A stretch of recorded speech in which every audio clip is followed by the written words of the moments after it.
Hi love you welcome back to Manabadi this is Ravi. So ఈ video వచ్చేసి most important ఎగ్జామ్కి వచ్చే questions మీకు ఈ వీడియో ద్వారా మేము అందిస్తున్నాం స్టూడెంట్స్. మెయిన్గా మీరు మెథడ్ మీద డిపెండ్ అవ్వండి. సమ్స్ వస్తాయి, సమ్స్ ఒకవేళ అటు ఇటు అయినా మెథడ్ అనేది మీకు హెల్ప్ అవుతుంది. తక్కువ చదువుకుని ఎక్కువ మార్క్స్ రావాలనే ఉద్దేశంతో ఈ యొక్క ఛానల్ ఎంతో కష్టపడి ఈ యొక్క ప్రయత్నం చేస్తుంది. సో సపోర్ట్ చేయండి, మీరు లైక్స్ చేయండి, షేర్ చేయండి, సబ్స్క్రైబ్ చేసుకోండి. సో మీ ఫ్రెండ్స్ కూడా షేర్ చేయండి, వాళ్ళకి హెల్ప్ అవుతుంది. మిగతా సబ్జెక్ట్స్ కావాలంటే డిస్క్రిప్షన్ లింక్ ఇచ్చాను స్టూడెంట్స్, క్లిక్ చేసి చూడండి. వీళ్ళకి వెళ్దామా? మ్యాథ్స్ 1Bలో వెరీ షార్ట్ ఆన్సర్స్ క్వశ్చన్స్ చూస్తున్నాము. సో దీంట్లో మీకు 4 క్వశ్చన్స్ ఇచ్చాము స్టూడెంట్స్. 4 క్వశ్చన్స్లో ఒక మెథడ్ మీకు ఎగ్జామ్కి రావచ్చని ఇచ్చాము. సో ఇవి చేస్తే మీరు ఎగ్జామ్లో 6 క్వశ్చన్స్ మీరు ఈజీగా 6+ క్వశ్చన్స్ ఈజీగా అటెండ్ చేయగలుగుతారు.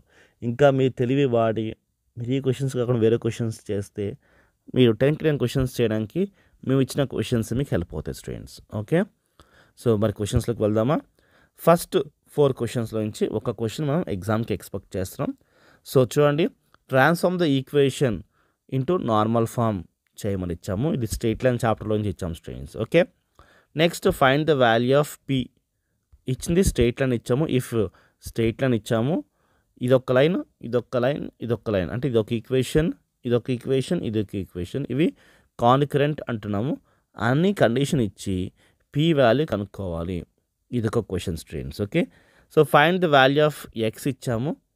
సో వాటి స్లోప్స్ ఆఫ్ లైన్ ఏంటి? ఇదొక స్లోప్ ఆఫ్ లైన్, ఇదొక స్లోప్ ఆఫ్ లైన్ ఈజ్ 2 ఇచ్చాం. సో మనం ఎక్స్ వాల్యూ కనుక్కోవాలి. ఇక్కడ చూడండి, దీంట్లో ఎక్స్ ఉందా, ఆ ఎక్స్ వాల్యూ కనుక్కోవాలి. సో ఇవి మోస్ట్ ఇంపార్టెంట్ మెథడ్స్, ఎగ్జామ్కి వచ్చే మెథడ్స్ ఇవి. So find the angle which the straight line ఇచ్చేసి y = √3x - 4 ఇచ్చాము. Makes with the y axis ఇచ్చాము స్టూడెంట్స్. ఈ 4లో నుంచి ఒక క్వశ్చన్ అయితే ఎక్స్పెక్ట్ చేయండి. ఓకే, నెక్స్ట్ 5th నుంచి కూడా 5th నుంచి 8th వరకు, 5th, 6th, 7th, 8th వరకు మనం ఒక క్వశ్చన్ ఎక్స్పెక్ట్ చేయండి. ఓకే, సో ఈ 5th నుంచి 8th వరకు ఒక question. Find the perpendicular distance from the point 3,4 to straight line ఇచ్చి ఇగో ఇచ్చిన ఈక్వేషన్ ఇది. మనం ఏం కనుక్కోవాలి? పర్పెండిక్యులర్ డిస్టెన్స్ కనుక్కోవాలి. నెక్స్ట్ చూడండి, find the value of P if the straight line. ఒక ఈక్వేషన్, ఇంకొక ఈక్వేషన్ ఇచ్చాడు. ఈ 2 ఈక్వేషన్స్ అంటే మ్యూచువల్లీ పర్పెండిక్యులర్ అన్నాడు. కనుక్కోవాల్సింది ఏంటి? మనం ఈ పి వాల్యూ కనుక్కోవాలి. ఓకే, ఇచ్చిన కండిషన్ చాలా మెయిన్, అది గమనించండి. ఓకే, 7th క్వశ్చన్ చూస్తే find the foot of perpendicular drawn from ఏమి ఇచ్చాడు? 4,1 up to the straight line ఒక ఈక్వేషన్ ఇచ్చాడు. సో ఇది. And next find the length of perpendicular drawn from the point, ఒక పాయింట్ ఇచ్చాడు అండ్ స్ట్రెయిట్ లైన్ ఇచ్చాడు. ఇక్కడ లెంత్ కనుక్కోవాలి, ఇక్కడ ఫూట్ కనుక్కోవాలి. అంతే, 2 సేమ్ క్వశ్చన్సే, కానీ లెంత్ అండ్ ఫూట్. మెయిన్గా మెథడ్స్ గమనించండి. మెథడ్స్ గమనిస్తే సమ్ ఈజీగా మీరు చేయగలుగుతారు. నెక్స్ట్ 9th నుంచి 9th, 10th, 11th, 12th నుంచి ఒక క్వశ్చన్ మీరు ఈజీగా ఎక్స్పెక్ట్ చేయొచ్చు. ఓకే, 9th క్వశ్చన్ వచ్చేసి find the coordinates of vertex C of ఏంటి ట్రయాంగిల్ ఏబిసి. వాటి సెంట్రాయిడ్స్ ఏంటి? It centroids is in the origin and vertex ABR, ఇది A and B respectively. Okay, మనం find the coordinates of vertex కనుక్కోవాలి. ఏవి? C vertex కనుక్కోవాలి. A vertex పడిచ్చాడు, B vertex పడిచ్చాడు, సి వర్టెక్స్ మనం కనుక్కోవాలంట. ఓకే, ఇది ఎలా కనుక్కోవచ్చు? ఈ ఆరిజిన్ ఒక హెల్ప్ తీసుకుని కనుక్కోవచ్చు. ఓకే, సో గమనించండి, అంటే x1 + x2 + x3/3 = 0 వేసుకోవాలి, ఎందుకంటే ఆరిజిన్ కాబట్టి. Okay, so and next 10th question చూస్తే మనకి 3 వర్టెక్స్ ఇచ్చాడు. చూడండి, ఇదొక 1, 2, 3 వర్టెక్స్ ఇచ్చాడు. ఇందాక మనకి ఆరిజిన్ ఇచ్చాడు. ఇక్కడ చూసుకుంటే మనకి చూడండి, అండ్ చూడండి 4,2,2 is a centroid of tetrahedron. Find the 4th vertex కనుక్కోవాలి. అక్కడేమో 3rd వర్టెక్స్ కనుక్కోవాలి, ఇక్కడేమో 4th వర్టెక్స్ కనుక్కోవాలి. Simple question. Next find X value కనుక్కోవాలి. మనకి చూడండి, ఇదొకటి ఇచ్చాడు, ఇదొకటి ఇచ్చాడు, ఈ 2 పాయింట్స్ ఇచ్చాడు. ఈజ్ 9 యూనిట్స్ అండ్ డిస్టెన్స్ ఇచ్చాడు స్టూడెంట్స్. కనుక్కోవాల్సింది ఈ ఎక్స్ వాల్యూ కనుక్కోవాలి. చాలా చాలా simple question. Okay, next show that the point A B C are collinear. ఇది కనుక్కోవాలంటే స్టూడెంట్స్ గమనించండి. Okay, next 13th, 14th, 15th, 16th నుంచి ఒక క్వశ్చన్ ఎక్స్పెక్ట్ చేయండి. చూడండి, ఫైండ్ ద డైరెక్షన్ కొసైన్స్ కనుక్కోమంటున్నాడు, డీసీ కనుక్కోమంటున్నాడు. అండ్ మనకి ఇచ్చింది ఏంటంటే ప్లేన్ ఈక్వేషన్ ఇచ్చాడు. Okay. Next find the equation of plane కనుక్కోమంటున్నాడు. ఇంటర్సెప్ట్ ఇచ్చాడు XYZ యాక్సిస్ 1 2 3 రెస్పెక్టివ్లీ ఇచ్చాడు. ఓకే.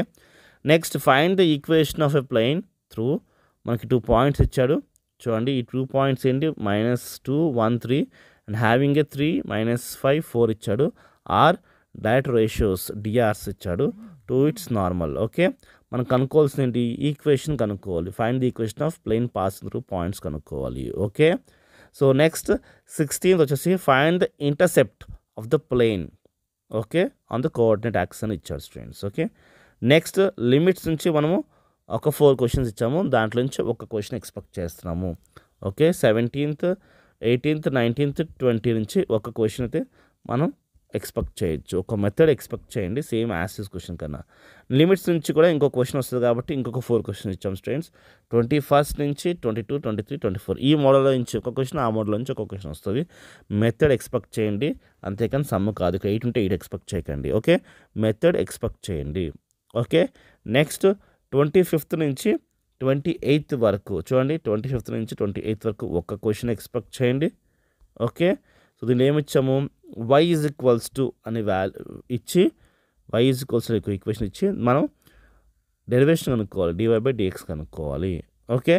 నెక్స్ట్ చూడండి f(x) = ఒక ఈక్వేషన్ ఇచ్చాము. Find the f'(1) కనుక్కోమంటున్నాము. నెక్స్ట్ చూడండి f(x) = ఒక ఈక్వేషన్ ఇచ్చాము. ఫైండ్ ద f'(x) కనుక్కోవాలి. సో ఇవి డెరివేషన్ బేస్డ్ క్వశ్చన్స్ ఇవి. ఈ 4 నుంచి మనం ఒక క్వశ్చన్ ఎక్స్పెక్ట్ చేయొచ్చు. 29 నుంచి 32 వరకు ఒక క్వశ్చన్ ఈజీగా మీరు ఎక్స్పెక్ట్ చేయొచ్చు. ఓకే. సో ఇవి కూడా అంతే. f(x) వాల్యూస్ ఇస్తాడు. మనం f'(x) చేయాలి. చాలా చాలా సింపుల్ సమ్స్ ఇవి.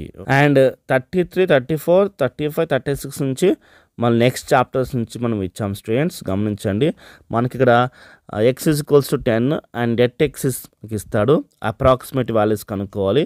సో చూడండి debt y and dy values కనుక్కోవాలి. ఈ బేస్ మీద మనము చూడండి ఇక్కడ 2 క్వశ్చన్స్ మనం ఇచ్చాము రైట్. దీంట్లో నుంచి ఒక మెథడ్ రావచ్చని లేదు దీంట్లో ఈ మెథడ్లో నుంచి మిస్ అయింది అనుకుందాం.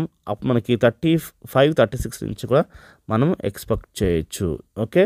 సో ఇది ఒక చాప్టర్. అండ్ లాస్ట్ రోల్స్ లెగ్రేంజెస్ నుంచి మనం ఇంకొక 4 క్వశ్చన్స్ ఇచ్చాము. 37 38 39 40 చూడండి. రోల్స్ నుంచి ఇది రావచ్చు లేదా లెగ్రేంజెస్ మీన్ వాల్యూ నుంచి అండ్ లెగ్రేంజెస్ మీన్ వాల్యూ స్టేట్మెంట్ చెప్పని అడుగుతాడు. లేకపోతే వెరిఫై ద రోల్స్ థియరమ్ అని చెప్తాడు స్టూడెంట్స్. గమనించండి మనం ఈ 4 క్వశ్చన్స్ ఇచ్చాము. ఓకే. సో ఈ 40 క్వశ్చన్స్లో నుంచి మీకు 6 క్వశ్చన్స్ ప్లస్సే మనకి ఎగ్జామ్కి వస్తాయని ఎక్స్పెక్ట్ చేస్తాం. దట్టు మెథడ్స్ మీద డిపెండ్ అవ్వండి. VSQs చాలా కష్టం ఎగ్జామ్ రిపీట్ అవ్వడం అనేది. గమనించి మీరు మెథడ్ని పట్టుకోండి. సోల్ పట్టుకుంటే ఈజీగా 6 క్వశ్చన్స్ అటెండ్ చేయగలుగుతారు. సో ఈ వీడియో మీ ఫ్రెండ్స్కి షేర్ చేయండి. ఖచ్చితంగా వీడియో లైక్ చేయండి. వీటి ఎక్స్ప్లెనేషన్స్ కావాలన్నా ఈ వీడియో PDF కావాలన్నా కింద డిస్క్రిప్షన్ లింక్ ఇచ్చాం స్టూడెంట్స్ చూడండి. బాయ్.